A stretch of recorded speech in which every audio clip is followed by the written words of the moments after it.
Hello guys, welcome to back to our channel. তো আমি মিতু। আসলে আমার নাম পুনম। আমি ওয়েস্ট বেঙ্গল থেকে, কিন্তু আমি এখানে দেওঘর বেড়াতে এসেছি। আমার বিয়ে হয়েছে ঝাড়খণ্ডে, আর আমার বর একজন পুলিশ। তো আজকে আমি আমার বরের সাথে দেওঘরে শ্রাবণ মাসের টাইমে আমরা যাচ্ছি নন্দন পাহাড়। হ্যাঁ হ্যাঁ, ওই নন্দন পাহাড় যে দেওঘরে ফেমাস, প্রত্যেকটা লোক ওখানেকার যায়, ঘুরিয়ে বেড়ে আসে। তো আজকে আমি আমার হাজব্যান্ডের সাথে সেই নন্দন পাহাড়ে যাচ্ছি। তো চলুন আমার সাথে সাথে তোমরা চলুন। তো প্রথমে এখান থেকে বের হলাম। তো এখান থেকে কি বড় বড় লম্বা লম্বা সিঁড়ি।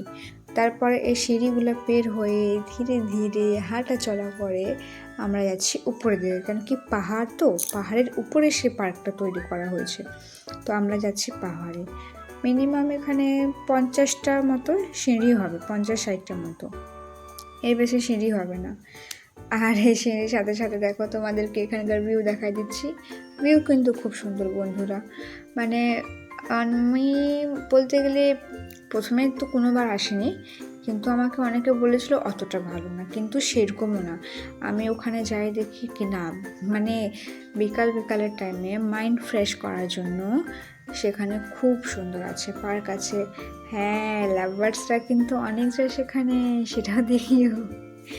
বাস আর কি। তারপর আমরা ধীরে ধীরে করে হেঁটে চলে সিঁড়ির দিকে যাচ্ছি।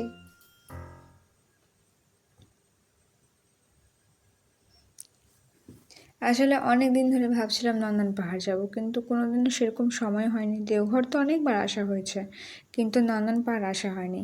আর এই 1 মাস টাইম আছে আমার কাছে প্রপার দেওঘর ঘোরার, তো আমি ঘুরে নেই। বাস এই বলে চলে যাই। তারপর আমার হাজব্যান্ডের সঙ্গে উপরে গেলাম। আর দেখো, আমরা যাওয়া মাত্র বৃষ্টি স্টার্ট, মানে আমরা লিটারেলি বলবো আমরা ভিজে গিয়েছিলাম, হালকা ফুলকা আমরা আরামসে ভিজে গিয়েছিলাম। আর আমরা তো পুলিশ ফোর্স, আমাদের তো টিকিট লাগে না। এখানে টিকিট কাউন্টার ছিল, কিন্তু আমরা টিকিট কাটিনি, কেন কি আমাদের টিকিট লাগে না। বাস চলো ভগবানের ভোলেনাথের নাম নিয়ে হর হর মহাদেব। আমরা যাওয়া মাত্র দেখলাম কি সুন্দর সুন্দর মোমেন্ট এখানে, মানে খুব সুন্দর প্রকৃতি ভিউ। আর এই দেখো দূরে একটা ছোট্ট দেখে মহাদেবের মন্দির আছে, মানে আমাকে খুব সুন্দর লাগলো। এখানে মহাদেব বাবা বসেছিল। তো ভালো করে নেয়নি, কেন কি হাজব্যান্ড বলছে তাড়াতাড়ি করো বৃষ্টি পড়তেছে, যাই একটু ফাঁকা জায়গায়। তো তারপরে দেখো মহাদেব বাবা কত সুন্দর আছে বসে। তারপরে আমরা ভিউ দেখতে দেখতে গল্প করতে করতে বাস এগিয়ে চলতেছি। আর তোমরা চলো। আসলে এই জায়গাটা আমি কেন দেখাই জানো, এই জায়গাটা একটা কুয়া আছে। কুয়া মানে ওই গর্ত করা যে কুয়া থাকে, সেই কুয়োগুলো আছে। ওই কুয়োতে নাকি আমি শুনেছিলাম, আমাদের দিদাগুলো বলেছিল কি ওখানে মানে অজ্ঞানে অনেক মানুষরা অজ্ঞাতে ওখানে চলে যায়, আচ্ছা মোটামুটি মানে যদি পড়ে যায়। তো এখন দেখছি সেরকম ওটা পুরো কভার করে দিয়েছে, কিন্তু আমাকে যাওয়া মাত্র আমি প্রথমে ওটা নোট করি আর মনে করি। তো আমাদের দিদাগুলা কথা বলেছিল কি ওই দিক যাবি না। তো বাস আমরা ওই দিক যাইনি, কিন্তু ভয়েও আমি যাইনি ওইদিক না যায়। কিন্তু আরও যেখানে যেখানে ঘোরার যে যে সব জিনিসগুলো ছিল সে সবগুলো ঘুরলাম, দেখলাম। আর বৃষ্টি ভেজা তো একটু গিজি গিজি টাইপের লাগতেছিল, কেন কি বৃষ্টি পড়তেছিল। আর আমরা গিয়েছিলাম দুপুর টাইমে, দুপুর টাইমে লোকজনও কম ছিল। তো দুপুর টাইমে লোকজন কম, উপর থেকে বৃষ্টি পড়ছিল, তো বেশি ছিল না। কিন্তু বিকাল করে এখানে ভিড় হয়, অনেক ট্যুরিস্টরা আসে, যেগুলো বাইরের ট্যুরিস্ট। দেওঘর আসলে নন্দন পাহাড় সবাই আসে, তোমরাও আসো ঘুরতে নন্দন পাহাড়। আর এখানে বাচ্চাদের কিন্তু খেলার মতো অনেক কিছু ছিল, একটা ভূত হাউস ছিল, আর মানে অনেক কিছু ঝোলনা টোলনা সবই কিছু ছিল। আর এখানে যেন অনেক কাপলরাও আসে দেখাশোনা কথাবার্তা অনেক কিছু করে। যাই হোক, এসব বাদ দাও।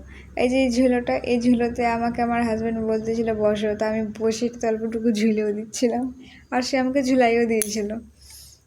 তারপর বৃষ্টি পড়তে, আর খুবই বৃষ্টি পড়তে ধরছিল, তো আমরা এখানে বসে গেলাম একটু।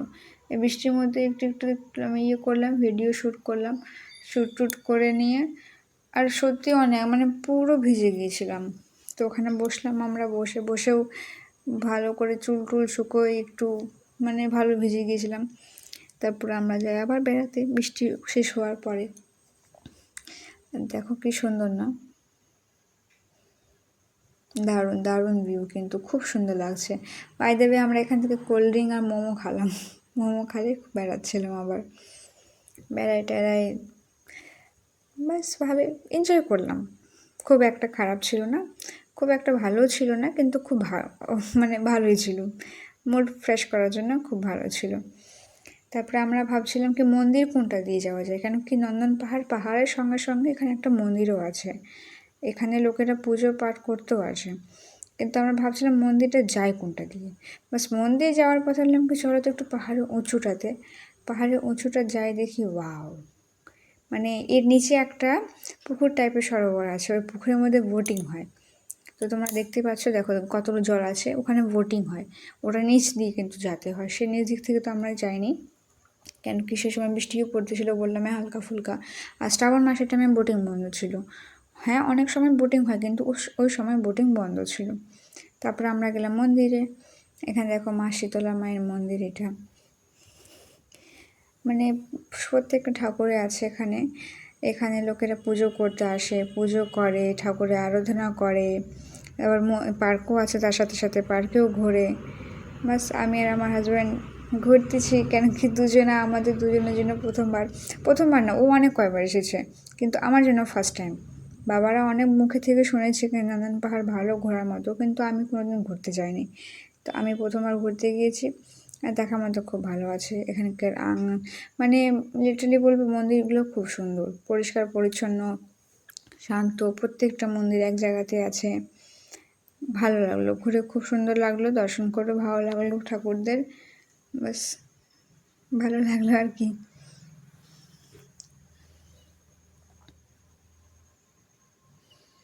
তো বন্ধুরা টাটা, পরের ব্লগে দেখা হবে।